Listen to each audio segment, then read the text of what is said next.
Hello, my name is Jesus Dimas. I am family owned and operated two food trucks here locally in Las Vegas. It is called Birria Dimas, and you are listening to Business Fumbles. Yes, How's it and I going? am Welcome. so happy to have you here. So it was important to get you here because number one, you're young. Yeah. You're like in your 20s, right? Yeah. And so I want you to tell the people what inspired you. How did you start your food truck? Your So it wasn't only on me basically. It was more on my mom's dreams actually. It Mhm. wasn't one of my it is you could say it is one of my dreams, but it was mainly focused on my mom.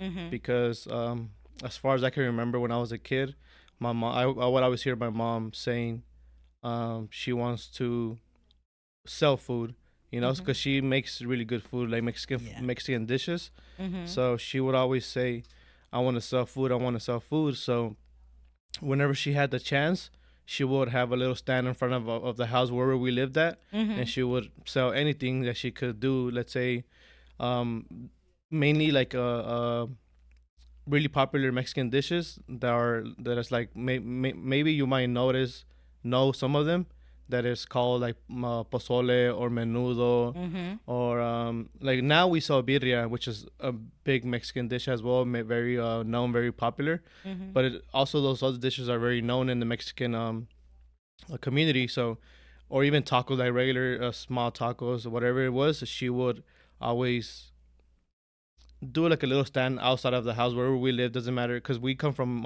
LA, so Mhm. wherever LA is basically more Hispanic and Black community all around Mhm. where we lived in. So a lot of the people would always come by. It doesn't matter if it was something small. They would always stop by and be like, oh, because we would have like a little sign outside of the house saying, oh, we sell this, whatever it was. Mhm. So it was mainly focused on her because she wanted to sell food as long as I could remember. And I would always help her as a kid too. I would always be there with her, helping chopping up the onion, helping her with the dish, whatever it was. So it was mainly focused on her, like to make her dreams come true, Mhm. because of what she wanted to do. And I'm just here for the ride and helping her out as well. So Yeah. it's mainly because of her. And so you guys moved to Vegas, and at what age did you start your food truck? So we actually started selling from the backyard here in Vegas. Mhm. My mom lived here in Vegas. Now she's been living here for about, let me see, maybe 8, 9 years. Mhm. So when we were young, we would always travel back and forth to Vegas because we always had family here. But we lived here when I was a kid, maybe for like 2 years. But then we moved back to LA because I guess my mom just didn't like it. Like it was too hot or something. I don't know. I mean, now now it's way hotter, Now it's Yeah. way hotter. But I guess she didn't like the heat stuff. So we moved back to LA. So my main childhood was in LA where I grew up in. So then after a few years, I was already like a young adult, like maybe in my early 20s. Uh-huh. That's when she moved out here in Vegas. She brought all of my siblings, and I Mhm. was the only one that stayed in LA because I was working over there. I Mhm. was already like I believe like 21. I believe so. I was Mhm. 21 around there. So I just stayed in LA working by myself. I had my own place and everything. And she was the one who moved out here. And she already has like about, I believe, like 8 years that she's been living here. So I would always come back and forth because I have a family. So I would bring my kids to visit my mom. And um, we would, me and my siblings, my cousins, because I have family here, as I mentioned. So we will go out and have some drinks, whatever. Go have some fun in downtown Fremont or go to the strip, Mhm. whatever it was. And then the next morning, I would have you could say a hangover, and like a slight hangover. And for us, like in the Hispanic community, we say, oh, what can I eat to make this hangover go away, Uh-huh.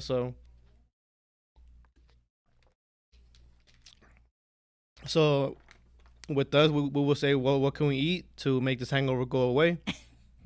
And the main thing for us is like either some Mexican seafood Mm-hmm. or something like that's heavy in like soups. Yeah. So one of the soups that we will like to eat is birria, because birria is you eat it like a soup, but traditionally you eat it like a soup, like a broth with the meat and stuff like that, right? And Yeah. just tortillas on the side. Mm-hmm. So I would always tell my cousins, "Hey, do you guys know of any good birria spots out here so we could go eat?" And they were like, "To be honest, we don't. There's not much of that here in Vegas, because in LA it was already like up and popping, like it was going off everywhere, like in every corner you could see birria, Wow. But when we came here to Vegas, that's why I asked my cousins, "Hey, do you know of any spots? Because I'm not familiar with it, right?" And they were like, "No, like everything that's here is only like mainly seafood, so let's go eat some seafood." Yeah. So we're like, okay, well, I guess let's go have some seafood, because there was no birria. So then after that, I had the idea of telling my mom, like, hey mom, I know you like to cook, I know you like to sell food. How about you start selling some birria, because there's none here in Vegas. So we started from the backyard, from where my mom was living, and we would have posted on social media, which was Facebook mainly at that time. We created an Instagram too at that time, and I was the one managing the both of the social medias, Mm-hmm. and just spreading the word with my family members and telling them to bring their friends, because they were living here already. Mm-hmm. So my mom will make like a little pot, maybe like a 10 pounds of meat. Mm-hmm. Like we wouldn't really sell too much at that point, because we were just starting. So I just told my mom, like, just sell it. You know, hopefully you get some customers, because at that time I used to live still in LA, And and right. she was here in Vegas. So I just told her, just sell it, like just sell it on Saturday and Sunday, whenever you have some free time, and just hopefully you get some customers. And maybe for like about a month, she was saying like, hey, I don't think I'm gonna sell no more, because we're not making enough money to pay for the stuff, like the cost of goods. And I was like, no, don't give up. Like, it's okay. Just, hopefully later you'll get more customers. Like, just don't worry about it. Just stay there. Don't give up. I was telling her, because she wanted to give up already in a month. She was like, no, like this is not for me. Like, we're not making enough to pay for the cost of goods. Like, now it's coming out of my pocket. And I told her, don't worry about it. I'll send you the money, because I was working good in LA at that point. I was like, here, don't worry about it. I'll send you some money, so you won't have to like worry about you spending money out of your pocket to continue, because it is a little, because you have to buy a lot of equipment. For example, you got to Right. buy cooking equipment, you got to buy the cost of goods, like anything to sell, you know what I mean, like tables, chairs, Yeah. plates, and all that stuff. So we had to buy everything just to set it up at the house. And then I think I came for my birthday to celebrate here with my mom. And that same weekend that I came for my birthday, I was helping her to set up everything in the morning, right? And then we opened the doors, and out of nowhere, like a bunch of people started coming in. Like a lot of people started coming in from Wow. the backyard. Like Uh-huh. we only had two tables set up, right? And there was people standing around everywhere, just waiting for tables to get, like, people to get up and just sit down. And like the little pot that my mom made sold out like in an hour. And we told the people, like, hey, we're sorry that you guys came, but like, there's no more. We didn't expect this to happen. You know what I mean? So then we did it again the next morning, and more people came. But I told my mom to make more now this time. So the next day we had more people come, like double the people come. And then from there we just started getting more busy and more busy. But that was in the backyard. So I think we did the whole backyard thing for like about 6 months. Mm-hmm. We did it in 2019. That was about for like 6 months.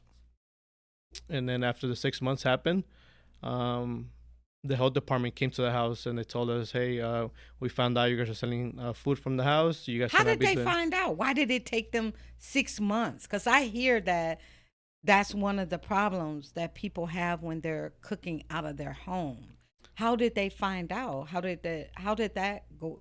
It was 6 months. Yeah, I mean that's what we asked ourselves too. Like, why didn't it come sooner, right? Right. Because it was like we did it for a certain amount of time. It was on social media. We will post it everywhere, wherever we could. You know what I mean? So we think one of the neighbors maybe called, because they would get so full in the house that I guess people will park in the driveways, Mm-hmm. that maybe they will call the police, or they were like, who do we call, because what's going. I guess they came to see what's going on, and they saw that we were selling food. And I guess that's when they were like, let me see how I can report this. You know what I mean? Yeah. So Okay. it took them a while, and I'm pretty sure the health department doesn't have like time to be like, I'm gonna go here already because I got this. No, I'm gonna go already. Maybe they did report it sooner, and then they just got time to come that day. You know? Yeah, So I hear people saying stories like that. And I know, like in Chicago, we could do stuff like that mm-hmm. and they didn't bother us. And even like, family members or friends that I knew that knew how to braid hair. And they Mm-hmm. would braid hair and stuff like that and just go to somebody's house. Mm-hmm. And here in Las Vegas, you can't do those types of things. Yeah, No. they are They very will strict. come and like, and I'm like, wow, that's crazy. They are very strict right here. I've noticed that, like, cause in LA too, like we grew up in LA, and there's people Yeah. selling and doing stuff from out of their home, Yeah, on and the corners. there's no issues with it. You know what I mean? And I know a lot of people over there in LA that sell food from their house, from the backyard, from the front yard, wherever it is in the corners. Doesn't matter where it is. Like people are selling everywhere around the corners. You know, and right here in Vegas, that's why we thought it was like, oh, you know what? Maybe it's okay. You know, let's try it out. And apparently, it's not the same laws as it is in other cities. You know what I mean? Yeah. So they are very strict here in Vegas. So that I've experienced already owning the food business. Yeah. They're not easy at all with anybody with that sells food. Like they're very strict on it. I mean, it's good in a way because you know it's health wise, so people won't get sick. Mm-hmm. Because I have heard stories where that people get really sick out of eating something, and you know, so I mean, it's you could say it's like a balance where people could not get so many sicknesses from eating something that's not cooked right or whatever it is, you know. Yeah. But I mean, at Sort of least hard to go with Mexican food yeah, because you guys are cooking it. yeah, I mean, on it's the not spot. like you can't like really. I mean, I've never heard of Mexican food being undercooked. Yeah. No, no. I think it's more they. I'm playing devil's advocate here. I'm not exactly a big fan of the health district out here in Vegas, but also there's a lot of storage stuff like keeping food clean, Yeah. keeping it like cooled and Certain stuff like that. temperatures. Certain temperatures and stuff like that. And if anyone can make a food truck out here, it's a tourist town. Technically speaking, there could be a lot of people who don't know what they're doing, and you eat food and you get sick. So Yeah. I see the necessary evil of having them Yeah. around and stuff like that. Like So when Yeah. they came to you, you started Yeah, got so the food truck. so they came to us. They just gave us a warning. Thank God they didn't give us like a fine or nothing like that. They just gave us a warning, told us to stop. So we stopped for like about it was like for about 3 months. So during those 3 months that we stopped, a lot of people were asking us, "Hey, what are you guys gonna do?" Sorry. Mhm. Like, hey, what are you guys gonna do? Are you guys gonna continue selling, or what are you guys gonna do? Because you know we miss your guys' food. So when that was going on, we were thank God that so it was, like I said, it was family owned and operated. So at that point, I still lived in LA. My sister, all of my siblings were here. My older sister and my mom, they were both working as well, like at a regular job. So since they would do it on Saturday, Sunday. It was like their free time, you could say, right? So thank God that all that money that we were making from the business, from selling the birria, it was all going to like a savings account. We weren't like kind of touching it. We were just touching it to buy the cost of Product. the product, Yeah. all the stuff. So, and then just to pay my mom because that was her job. She didn't have like a regular job. So since me and my siblings had regular jobs, we weren't really like touching that money. You know what I mean? So we had that money saved. So that money that we saved from all those weekends that we will sell, that's when we got the food truck. Yeah. We went to a company here locally in Vegas that has a a like a rental business, Uh-huh. a rental food truck business. So we went to them and they helped us out how to get the paperwork, like permits, licenses, and all that stuff. So they helped us out a lot on how to get the food truck business running because we already knew how to get the food and everything, right? But we didn't know Yeah. how to get the food truck running because that was new to us, So he helped us out a lot, and we just gave him the necessary money to get the food truck started, and from there we got that we got it was actually a trailer.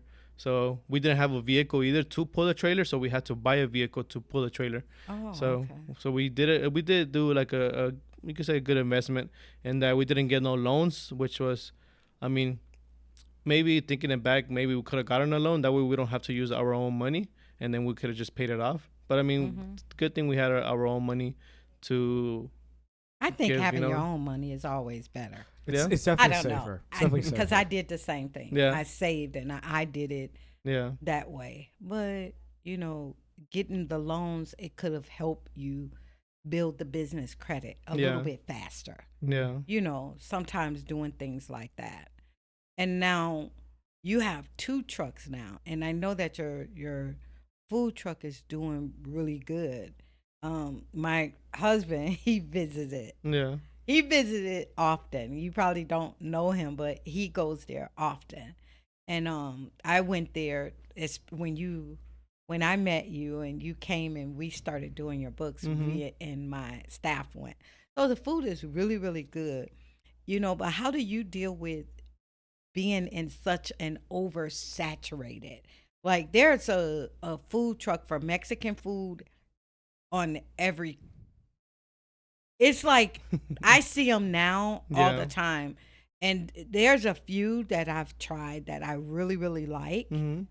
Not all of them are good, but how do you deal with that? And then do you have them trying to invade on where you are? Like you're in one section and they right across the street. Mm-hmm. Do you deal with that? So now, from where we started, there wasn't a lot of food trucks at that point because we started in 2019, and in 2020 that's when we officially had the food truck run up and running, right? So at that point there wasn't a lot of food trucks like roaming around like how it is now. Now this food truck business has grown like a lot compared to how it was 4 years ago. So now, like you said, like you mentioned, there's a lot of food trucks almost in every little town now because we have Summerlin, we have Centennial Hills, Henderson, wherever it is, and they're everywhere now, and there's all types of cuisines too. It's good. It's not only like only Mexican, so there's a lot of different cuisines. It's fine, it's good. People are just trying to, I guess the whole COVID thing helped them like experiment more and try to like open up to, because a lot of businesses that I've talked to, like a lot of food truck owners, they told me that they started in 2020 as well because of the whole COVID situation, that they got laid off of their job, and a lot of them were. And Vegas is a big tourist place, so they do work in a lot of restaurants. There's a lot of restaurants in the strip alone. So most of them came out of the strip because they got laid off, because how they closed everything down in 2020. So I heard a lot of people of them, most of them got laid off. So that's when they started doing their food truck alone because of that situation. So I mean, good for them. Hopefully everything goes good with them as well. It doesn't affect you much because you have your regulars. Yeah. It's Yeah, certain, because like there's certain things that my husband likes. Maybe you could tell me what it is. I think it's what you were saying. It's the meat in the cup with all of the juice, and then you dip the So that's what it is. The tacos. Yeah. It's like it's not the tortilla. It's got something in that. It's a taco, I believe, man. And then and he loves to dip it. So what is the that called? dipping sauce, we call it consomme, but it's basically a broth because we cook the meat inside of with spices and chilies. It has a total of about like 15 spices and chilies all together. And we cook it with water, and then we just add the spices and chilies with the meat because they're chunks of meats. And then we just cook it together, slow cooked up to like 6 hours, and that water turns into broth because it's cooked in its meats and its spices and chilies. So that's what creates a broth. So the broth is a consomme that we call it. And then is it a taco? What is the So dipping it? yeah, so in? you could basically dip anything into the broth. Anything that we have on the menu, you could basically dip anything in there. You know how they have the French dip, like the what do you call it? Is it a French dip? Which one? Which one? Is like they have like a sandwich and they just dip it. Oh into yeah. Is it the French dip? I know what he's talking about. Like within the restaurants, Yeah. it's like a French dip, and it's sort of hot, and you Yeah. dip the It's a sandwich in it. Oh, You I don't know. know anything about. I don't know anything about that. Yeah. Yeah, so- I just didn't- so it's but my similar to husband, that. when he goes, he always gets this, and I've tried it, and it's really really good, but sometimes it's like the spices just Yeah. overwhelms me, Yeah. and I'm like, and he's like tearing it up and he's dipping the stuff in there, and I'm like, what is that? Is that, And he's like, it's so good, you got to try. Yeah, some people don't like. We still get a lot of new people, and they're like, "What is that dipping sauce that what is it?" And we just explain to them as well what it Yeah. is. They're like, "Okay, let me try it," and then they come back for more and For more. more, right? And he Mhm. that's what he goes for, So it's probably what you were saying Yeah, that you had your mom doing yeah, to get the food for the hangover. yeah. So it's basically like a hangover food for us Yeah. because we traditionally we like to eat it just like with the broth, the meat, and then just tortillas on the side, and add a lot of like spicy chile for us, because I mean I like spicy, so So and it so helps out. yeah, so like I wanted to ask you too, being Mexican, do you have to deal with, like within Las Vegas? Because I hear this a lot with the different agencies that you have to deal with. Do you feel like they like make it harder for you because, you're Mexican? It's just like I don't know it because I don't like deal with them on that, but I have people that say, "Oh yeah, you know, they'll do it for one person, but one thing, and then for the other person they let them slide." Mm. You get what I'm saying? Yeah, yeah, I So do understand. they come by and sort of like nitpick, like, "Oh well, your lighting needs to be this or that," and just show up and check your running water? How do that work? Do they just show up, or do they call you and say, "I'm coming out and inspecting you"? So the only people that come out and inspect us is basically the health department. Mm-hmm. Nobody else, like the business licenses, they don't come out unless they Mm-hmm. have like a what do you call it,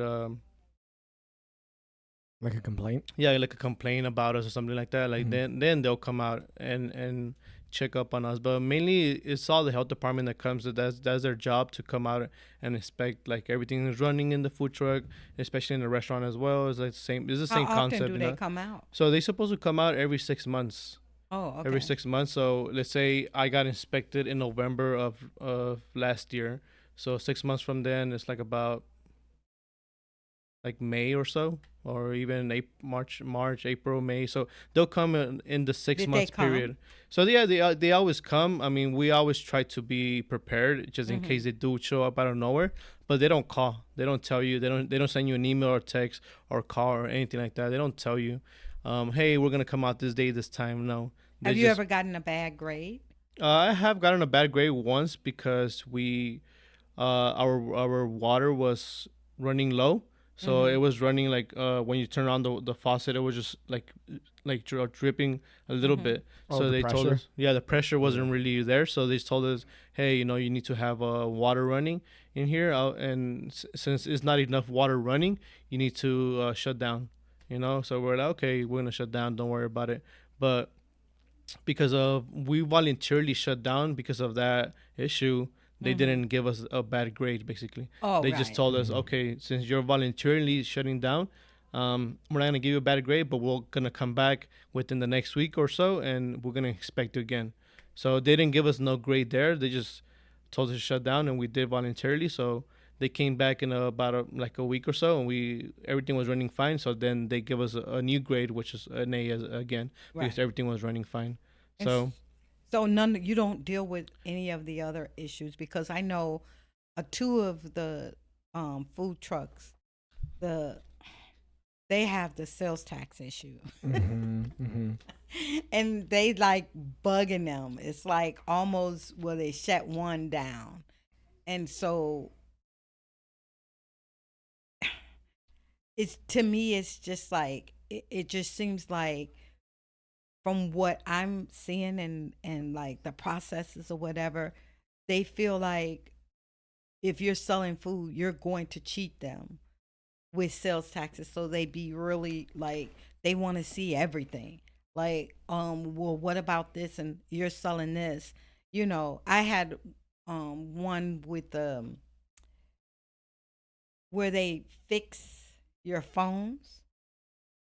Like the not, I'm just saying a random brand, not this brand, but like You Break, iFix, like those kind of places. Yeah, yeah. Okay. Oh, And okay. they were saying that they were supposed to charge sales tax on the parts. And it's like, but it's a service, Yeah. you know. Mm-hmm. And she was arguing the point. Well, yeah, but those parts, he's supposed to pay sales tax on, charge sales tax.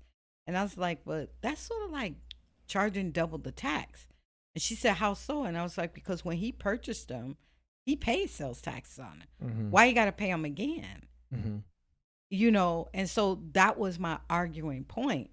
And then she says, well, if he pays sales taxes, then he should pay. If he's not going to charge the if he doesn't pay sales tax, then he has to submit use tax, Mm.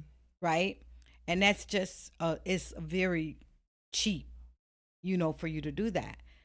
But my point is, if you are buying the parts and you're paying sales taxes on the parts, why then, if you use the parts for your service, do you have to charge The sales tax tax, huh? again? Yeah. Mm-hmm. To me, that don't make any sense. Yeah, there's a lot of like weird little laws when it comes to like repairability and parts when it comes to like phones, especially and laptops. It gets a little hairy. I've heard a lot of this with like MacBook computers and Yeah. stuff like that. It's like a huge thing, Mm. but that's a whole that's a whole That's a nother whole thing. nother Yeah, thing. yeah, But yeah. do you feel like they pick on you more because you are in that food industry? Do they make you feel like, okay, you have this food truck, so we know that you're hiding and Yeah. you're not making all of the sales, within your cash register? Yeah. Well, I mean, this is the reason why I came to you when I was when I needed help with the with the bookkeeping, right? That's why I came to you, because the person that I had before you, they told me I didn't have to charge sales tax, right? So when I came to you, I showed you my books, and you were like, okay, we're gonna report it to the sales department, Mm-hmm. to the tax department, and I was like, okay. And then we ended up having to pay sales tax on it, which I didn't charge in the beginning, because the other person that told me about the bookkeeping, she told me I didn't have to charge sales tax, which was back in 2020. And then when you told me that we needed to pay sales taxes, it was like, well, I didn't charge no sales taxes, so Yeah. it's gonna come out of pocket, and there was a lot of money at Yeah. that time, so it basically came out of pocket because we didn't charge that sales tax. But now, in the beginning, when I was with you, I remember you telling me that it was quarterly sales taxes, right? Yeah. So that's how I was doing it for a while, Mm-hmm. and then they told me to come into their office to tell me something about my sales taxes, right? So I went in there. What, recently? No, like about a year ago. Oh, yeah. And then Yeah. I was like, okay. So I went into the tax department, and they were like, oh, we saw that you've been doing your taxes, but like you're always late. And I was like, okay, like, but, and I told them, well, I know that we need to pay them quarterly, like so every 3 months or so. And they were like, no, you need to pay them every month. Yeah. And I was like, oh, okay. I'm like, I wasn't aware of that we need to pay every month now. They were like, yes, because you're a food truck or you sell food, you need to do your sales taxes every month now. Yeah. So I was like, I okay, think when we were doing it, it was monthly. yeah. So I think so. so then that was new to me. So I had to pay, how they charge the extra penalties and fees if you do pay them late. So, but I mean, I don't think I've like I get, you call it like picked on because I'm Yeah. Mexican. Like we're going back to the health department. Yeah. Like when they do come out, I mean, I try to conversate with them. I cannot say that like I know them, but I do like know them from the department, because when they do come out, I know their name already, and I just try to like be like kind of cool with them, just so they won't, Yeah. you know what I mean? Maybe you could say I'm trying to like watch out because I am Mexican. Yeah. They might pick on me or pick on the industry. Yeah. So I do try to be like kind of like cool when they Sugar come in. goes a Yeah, long you know way, what I mean? right? Yeah. So, Sugar goes a Yeah, long It's way. true. Yeah, so You know. I do try to be like cool with them when they come in. I try to offer them a water or whatever it is, and I try to be there with them whenever they're inspecting my food trucks. Mm-hmm. So I just tell them, oh, everything's here. This is here. My logs are here. You're You know, very helpful. yeah. So I'm not there just like watching them. You know what I mean? I try to tell them that everything that I'm doing is correct. So that way they're not like nitpicking like, oh, let me see this, let me see that, let me see this. You know. Yeah. Mhm. But we did feel nitpicked at one point Mm-hmm. because I guess they thought we didn't know what we were doing. Mm-hmm. But they will come almost every. They came like in within 1 month. They came like I believe like 3 times, and we were like, why are you guys coming back so much if you guys are supposed to come back every 6 months? And they were like, oh, because we saw something that wasn't right, and we're like, well, why didn't you put it in the report when you guys came? Yeah. You know what I mean? So That was picking. Yeah. That was picking. A So little bit. they came back and then they told us, oh, you guys need to fix this. We're like, okay, we'll fix it. And then they will come back again next week and they'll be like, oh, we saw this last time that we came. We just wanted to see if you guys fixed it. And we're like, yes, we did fix it. And then they were like, okay, that's good, but now you got to fix this. And now we're like, but why don't you guys put it when you guys came last time? You know what I mean? So that was the only time that we did experience like kind of like nitpicking. But that was like maybe 3 years ago. But ever since then, Yeah. I tried, everything is good. everything has been fine, but Yeah. that was the only time that I did experience something like that. But I guess maybe because you said like, like they're just because of the industry or maybe because of my race or maybe because they saw me Yeah. young or whatever it is, they're like, we just want to see like, Yeah. or something. I got feedback like saying that that's what they're doing. I don't know that it's to be true, but I have a lot of people that complain. And then I notice that when I go to the different agencies here, especially licensing, they will tell you, you need this, bring this, and you can get your license. And then you go there, and then they'll tell you, oh, yeah, you got this, but then there's 5 other things that you need. Mm-hmm. And I had went down there 3 times with another restaurant, a big restaurant here. And, he's a foreigner. So when I went there, they told him to fill this out or whatever. And I did that. And then when we get down there, I went down there twice with him. And so with the second time, I was just like, okay, listen, you guys need to put a list together because you're wasting people time.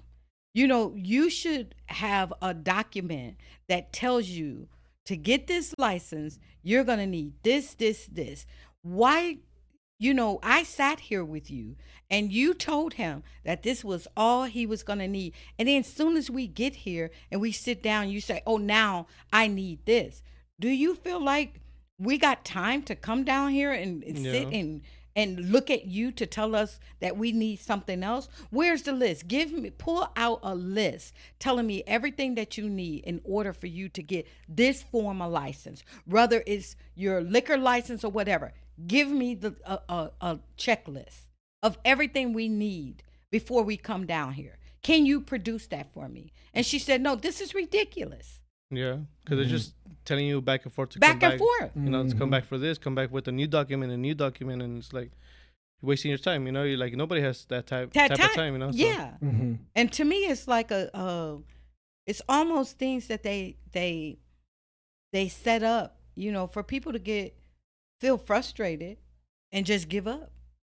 Yeah. Because if you have to, like some people would give up, just like, when your mom started, she was just like, okay, this is not worth it. And you helped her to see that persistent, and continuing to keep up with it, it would pay off. And it paid off for her. But when you have to deal with stuff like that, sometimes you get discouraged and you don't want to continue. I was actually going to say about the health department thing that you were saying about like they're not too nitpicky, but you had like that one. Yeah. I feel like with a lot of business license stuff and the health department stuff, a lot of times it comes down to an individual like person or like inspector or something like that tends to just do those kind of things and discourage people. I had a quick thing that I had to get a license once and everything like that, and I didn't know the form was filled out wrong.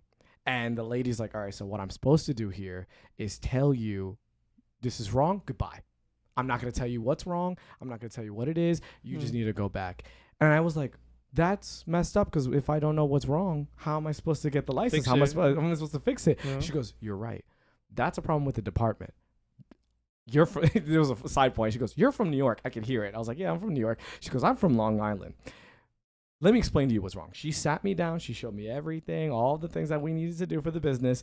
And I was like, she goes, do you have anyone else from the business coming down to get this license? I said, yes, there's 3 other people coming. She goes, before they come, I'm not even supposed to talk about their licenses.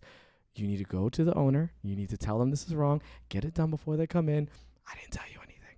And I feel like a lot of people in the health department are the same. They'll educate you. They'll walk you through. They'll show you this needs to be like that. That needs to be like this and this and that. And they're very, very helpful.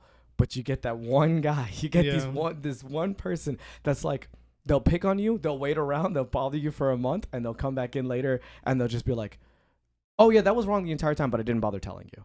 Yeah. And stuff like that. And I just kind of feel like these are like case by case basis. So it's just like, yeah, it's kind of like messy how that goes and everything like that. And it's still not right. No. I mean, you know, and it's as entrepreneurs and business owners, you're just out here and you just want to do things the right way. Yeah. I mean, like, it's frustrating, especially like you were saying, you got misinformation starting off Yeah. and it cost you.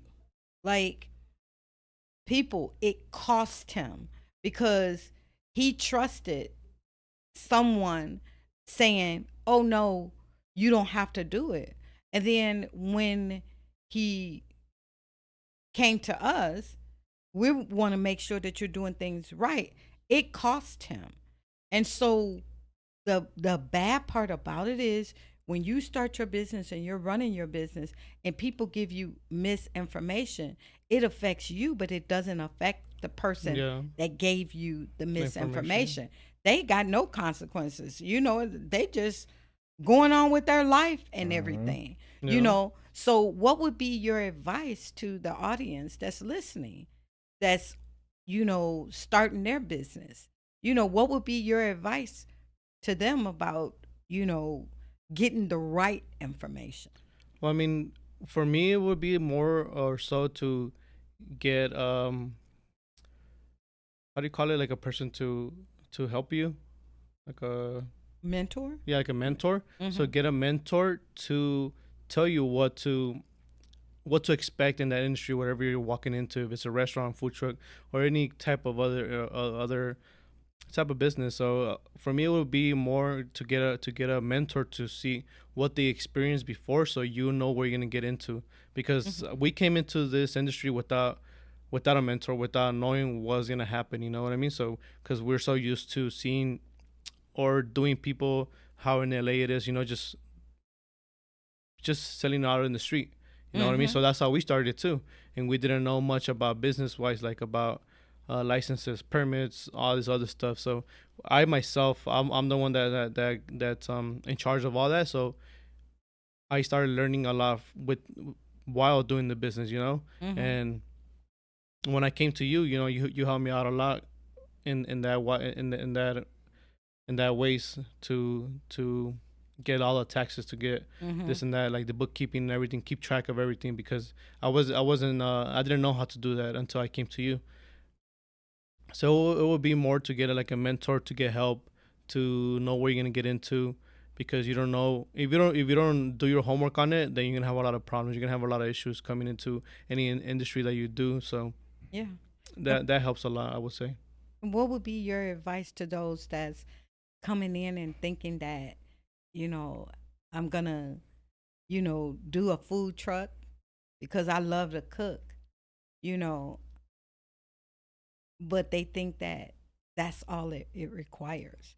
What would be your advice, you know, because some people thinks that it's easy and is simple. What's your advice to people like that? So it's good that you bring that up, because I have, just in this 4 years, 5 years that I've been here in Vegas with the food truck, I have seen a lot of, you could say, chefs or people going into the food truck industry thinking that it's gonna be fine, it's gonna be good, you know, they're gonna make a lot of sales and everything is good. But once they get their feet wet in the food truck, they do it for a few months and then they leave. You Mm-hmm. know, I've seen that happen a lot, and it sucks to see that. But it's about, it's not only about like, okay, I'm gonna make my food, I know it's good, I'm gonna be in this corner and people are gonna come to me. No, it's not only about that. Like, it's a lot of it goes into marketing. It goes about spreading the word, so me myself, I manage my social media as well. So it's like, a lot goes into it as well. Like, I have to record, I have to edit the videos, I have to add sound, text, whatever it is, because nowadays social media is a big part of how to get customers into your doors. Yeah. So It's huge. it's very huge. So what I try to do, I try to get like catching content to the people's eyes. If it's about the sound, if it's about the food, whatever it is, if it's about the text to read, just to get the people to see your page, get into your social media, and then they go into your door or to come to your food truck. So I believe social media has a big part in getting people to come into and make a sell, because not only, like I said, it's not only about posting up in a corner and be like, oh, I'm gonna be here and people are gonna come because I know my food is good, and once they try it, it's gonna be good. Like, it is, but that plays a part in it. But it's not only about that; it's about a lot of other things, and that's what I've seen. A lot of people give up because they're not making a lot of sales, and it's because of poor marketing, I would say. Because I've tried a lot of people's food because I feel bad for them when I'm passing by and I see like a food truck empty. Because I have felt it before, so I go and purchase something from them. And I was like, oh, this is really good. So I try to, me myself, because I've experienced that in the past.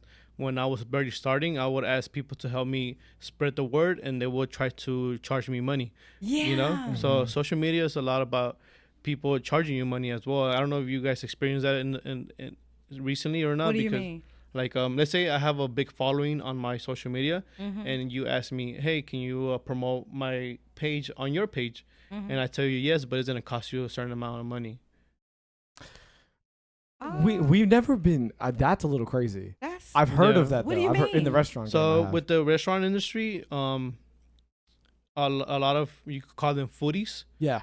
People that record food, they record themselves eating the food, and then Yeah. they rate it or whatever it is. There's an industry of foodies here in Vegas that they charge Oh yeah, yeah. the I That had is a places. couple other restaurants on here. Yeah. Yeah. Boss Barbecue, Yeah. and they said that they charge you, Yeah. and I'm like, what do Yes. you mean? Yes. Because I'm used to seeing, what's his name, Keith Lee. Oh, Keith Lee, yeah, Keith Lee. Yeah, he doesn't charge. No, he doesn't. No, he do, doesn't. He He doesn't just charge. doesn't. He Yeah. just sneaks up on you. Yeah. Yeah. And I love watching his videos because, he'll tell you. He'll be like, this is garbage, or Yeah. like, this is good. And it's, that is real because he's not getting paid. Yeah, he's not for getting it. paid for it, and that's the thing about some people here in Vegas. They tend to charge you. It doesn't matter if it is good or not, and they're just gonna say it's good just because they're getting paid for it. Mhm. You know what I mean? So it's not like, you could say it's not genuine. And there's a couple of companies that they don't say it's good here. They just record it, post it, and that's it. They don't say it's good. They don't say it's bad, and that's what they do. So it all depends on what the foodie page does. Mhm. Is what they and how many followers they have is what they charge. So say they have hundreds of thousands of followers, they might charge you a few $1,000s. Mhm. But if, Know what I mean? okay, so I'm in a totally different industry. So why would I pay somebody? I'm sort of confused. Speaking of working in a restaurant too, I know Mhm. it's probably different for food trucks and everything like that. I feel like it's slightly different media, but it's kind of like, if you think about it, it's like advertising like on a billboard by the highway. In Oh, a way. yeah. Like, okay. everyone's gonna see it, Uh-huh. and everyone's like, "Oh man, I'm hungry. What am I thinking about?" Oh, like that. Same Yeah. thing when you're on social media and you're like, "What's good in Vegas right now?" And then you get all these videos of like food truck near you, Yeah. what's it called, brunch place near you, and stuff like that. That's kind of the incentive of why you would pay for the advertising. Mm-hmm. I just think it's a little disingenuous though that they're kind of acting like, "Oh my gosh, this place is amazing," but they're getting paid They for getting it. paid to say Yeah. it. But Yeah, then I never liked that. Some actual Yeah. customers, they go and then they give backlash to the person recording. You know what I mean? So let's say I go to try this food and it's not good to me, but then I go to that page that posted them saying it's good, and I give him like a text and be like, this is not good. Why would you say it's good? You know what I mean? So that's when people get like kind of like talked to about it and be like, why are you being fake or this and that? You know? Yeah. So I mean, in the food truck or food industry, that plays a part in it as well, because there's like everywhere you go in any city that you go now, there's foodie pages now everywhere. Like, doesn't matter where you go now, there's pages for foodies that they go and try these foods and they recommend it and this and that. Okay, so now I have another question. Because I've been getting a lot of messages now for like marketing, Mm-hmm. like Oh, to like push your out page of and stuff. out of yeah, like out of the blue. I don't know why. I know that I have a lot of posts. I know that I have a lot of stuff going on. And they're saying, "Hey, like let me run this or give me your um like one of your posts, send it to me so that I can post it on my site and things like that." So then when I go to their site, they have a lot of followers and stuff like that. But then when I look at the post that they have there, doesn't have much activity Mm-hmm. happening on it. So how do you know that their followers are genuine? Yeah. Because even with the foodie people, you go and you look at they charging you, but you look at them posting it and whatever, it doesn't have a lot of activity. Mhm. So what am I paying you for? Mm-hmm. Because you could have paid for your followers and you get no what's that, you get no activity. Like I have a lot of followers on my TikTok, um but I don't use TikTok that much. I have a lot of followers on my TikTok, and I did pay for promotions on my TikTok on certain ones. But even with that, on a post that I put out there, it might get, I think the max I'll get is like 600 or 800 people that viewed it. But those are genuine people that are maybe following you Mhm. or interested, you know? Yeah, but I still don't get no activity. Mm-hmm. They looked at it, Mhm. Yeah. but to me, that's not activity. To me, it's like they got to interact. You're talking about Yeah. engagement and stuff like Yeah, that. engagement. You Yeah. like it or you comment, So that's the thing. I think that you're right on that, because for some reason I'm getting hit on all of my social medias now. Yeah. And they're saying, "Hey, let's partner and let's do this or that." And I'm like, I don't get it. Why am I partner? Well, I think some of those pages are like fake. Not fake, but like maybe from a company that just makes a lot of pages and they know how to get those fake followers, and they just contact all types of businesses. Doesn't matter if it's big or small, and they just tell you that just to get some money out of it. But it's partly like somewhere in another state, another country. No, doing it. country, You yeah. know what I True. mean? It's not even like local. It's someone else somewhere out there. But Yeah. I mean, there's some good people here in Vegas. Shout out to them. Like, there's a lot of I know a lot of them, and they're good people. And some of them don't even charge me just because I know them. You know what I mean? And we've gotten a good what do you call it, like a Rapport.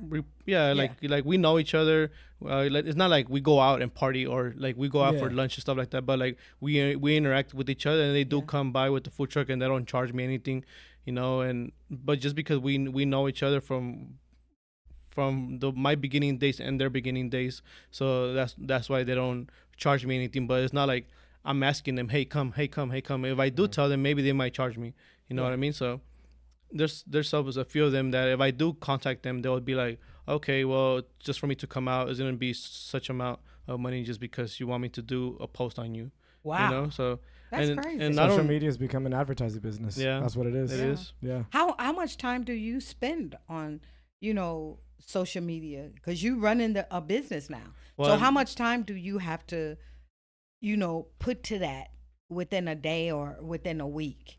So that they, understand it. I mean, within, you could say a day, I'm always like on it because I might get a message from somebody asking what time we're open, or is this available on the menu or whatever it is, so I'm always on it every single day. Like, I just open it, I go to my social medias, and I check my messages, I check my interactions, just in case someone comments on one of my posts and says, are you guys open today, or what is your hours, or whatever it is. I'm always like just interacting with the customers or the people on there. So I'm always on it every single day. But like in making content for my social media, it takes a lot into the day. So let's say I can record right now, it'll take me like maybe 30 minutes to record a dish, making it like making the dish and everything like that. But then I have to go back home and edit the video, cut the video, and that may take like another hour, adding sound, making putting text on it, making sure it's fine. So that it would take like, just to make one post, it would take like maybe 2 hours max. Wow. See, So Yeah. There's a lot of time. There's a lot of work. In it's there. a lot of work, and Yeah. people don't understand that. Like for me now that I'm gauging into doing other things, I have a content day. And when I do that content day, man, that's like 4 or 5 hours. And I'm doing video after video after video. And I get, you know, I get tired, but it has to be done. And my marketing people, like they told me I have a little pod thing on my desk now. So some mornings then I come in and it's quiet in here, I'll start making videos and just give like points. Yeah. Like, hey, these are expenses you can write off. Just doing little things like that, and I have to do that throughout the week. It is a lot of work on top of running the business Yeah. and making sure that you have enough food for you to sell and everything. It's a lot of work, people.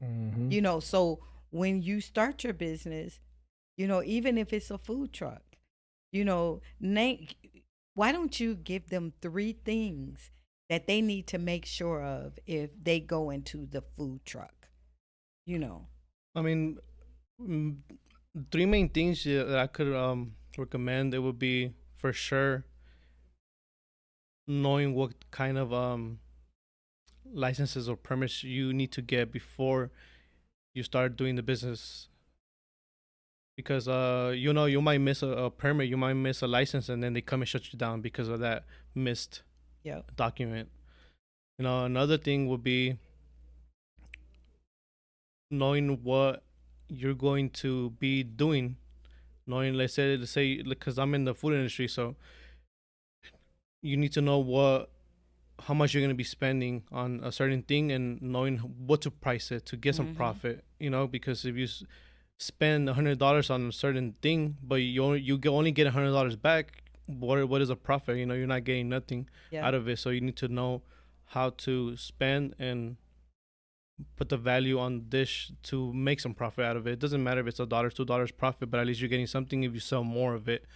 So that's another thing. And the third main thing will be marketing. I would say marketing has a big part in anything nowadays. So that's the last one that I would say was one of the important ones. Yeah. Marketing is for part, and that's one of the, like in business 101, that's marketing is big. And to think that for years, I didn't do any marketing. I barely did anything on social media. Like I had a Facebook, but it was just used for family stuff. And then like during tax season, we would put flyers on there. Even on my Instagram, I would do a flyer here or there, but I never used social media. And then this year, I've added marketing, and man, things is crazy. Yeah, it I'm helps getting all out. kinds of, opportunities, calling and people trying to seriously partner with me. And I'm like, what's going on? Yeah. So hey, that's amazing. So I want you to look in the camera and you tell the people where they can find you. Like, where are your trucks located? What's your hours of operation? Do you have anything coming up? Okay. Just tell them how they can get in contact with you, if they're interested in hearing more about your story, or you helping them, Mm-hmm. and mentoring them Yeah. if they're trying to start a, food truck. Yeah. So you guys can find us on. We're here locally in Las Vegas, Nevada. We have two food trucks I mentioned. One of the food trucks is always stop at one location, which is in North Las Vegas, and then the other one roams around town. It depends on where we go. Maybe you might make a stop at a brewery or just at a local shop. So just make sure to follow us, and because we post everything on our social media on the daily, mainly on Instagram, but also Facebook. But you can follow us on TikTok, Facebook, Instagram, Yelp, anything like that, Google, anything like that. You could find us at Birria Dimas. It is a little tongue twister because it has like a few R's in there, so it is a little hard. So it's Birria Dimas. And then we also have a website, just basically the same name, birriadimas.com. And you could find us right there with our menu, with the prices and everything like that. Whenever you come into town, or if you are local, you could find us on the social media, and we'll post everything there. And we do have a few events coming up here locally in Vegas. One of the main ones is the Taco Festival, and it's every year that happens. And Jesse is the one that organizes it, and shout out to him. He does really good in that event. That he brings a lot of local talent, like a lot of tacos, and it's a big taco festival. Where's that? When is that? Um, Where? Yeah. I want to go. Please. I'm getting that hungry one right that now. one is coming up in November, the first weekend of November. If I'm Okay. not mistaken, I think it's the first, second, third. But it's Friday, Saturday, Sunday event, and it takes place in the Craig Ranch Park. Oh, So- okay. Oh, it's on the street That's a from me. big one. Yeah. That's that big park, right? Yeah, it's Okay. a big, So Yeah. it happens every year. He does it around that time of the year, always like around November or October. So keep on the lookout with that. We'll be there for sure. And maybe follow us on social media. We also go out of town. We went to this company that's called Foodieland, and we've been going with them out of town. We've gone to Texas. We've gone to We've gone to Texas. We've gone to California, different places in California. They've came here to Vegas, Arizona. Coming up next month in August, we're going to Sacramento and San Jose. So you can find us there as well. We're going to be open over there and open here in Vegas. So just in case you're out there in San Jose or Sacramento coming up in August, you can find us out there. Will you be opening up a food truck in California? Oh, no. We're just, we're just doing like hey, a pop-up that would have been stand. like cool. We're just doing like a pop-up stand over there, like with the okay. company. So it gets fun. So it's gonna be good. Oh, okay. All right. So you people, hey, you got to get in contact with him. And really quick, I know it's a lot to ask, but can you just spell out your, because I can find it, and Yeah. I usually just find it from your name. Yeah. But if you could spell it out, because it is, sort of long. And I'm in the beginning, it would be tough for me to spell it out too because it's so long. Uh-huh. But now that I'm in the business for 5 years, it's like my name. I can spell it out with my name now. It's like it's Yeah. not. So it's Birria. So that's Birria alone. And then Dimas is the last name of my mom. So it's Dimas. Birria Dimas. Yeah, I want you guys to be able to find him because his food is good, and as you can see, he's very, very humble and respectful. And sometimes you don't find that when you have someone that's successful. They get a little cocky, Yeah, they do. and the way that they talk. And listen, I've dealt with a lot of companies and within Las Vegas, and the ones that you see sitting here are the ones that feels like they want to help, the next company. They're not feeling like they're above, No. And I want to say this before we end today, for people out there, be a part of the process and helping a business grow. Don't wait till the business grow and then show up and say, what can I do? Because a lot of us do that. We have a lot of people that only wants to get involved once they see that a little bit of success coming. Yeah. And when you see these entrepreneurs out here and they trying to build, just like he said, when he see a truck and he don't see anybody there, he stops and he, you know, buys something because he is trying to feed into them and he's trying to help them along the way. And imagine how far each and every one of us can go if 50% of us did exactly what he did. Because right now we're only at 10%. I'm going to be completely honest. If that. Yeah, if that. If that.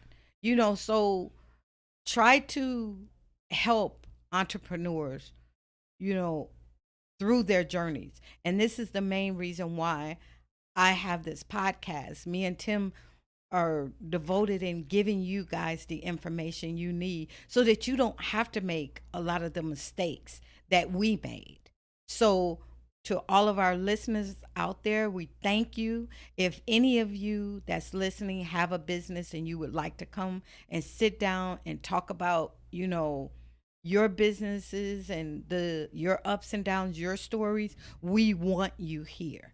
You know, so contact us so that we can, you know, make a spot for you. And even if you're out of state, you know, we welcome you. We'd love to have you. Yeah, we'd love to have you because we want to shed light on business fumbles because there's a lot of them. Yeah. And they definitely. happen every single day. But as I always end, information, education, success is nothing if it's not shared. So let's share our experience and let's help the next generation that's coming after us.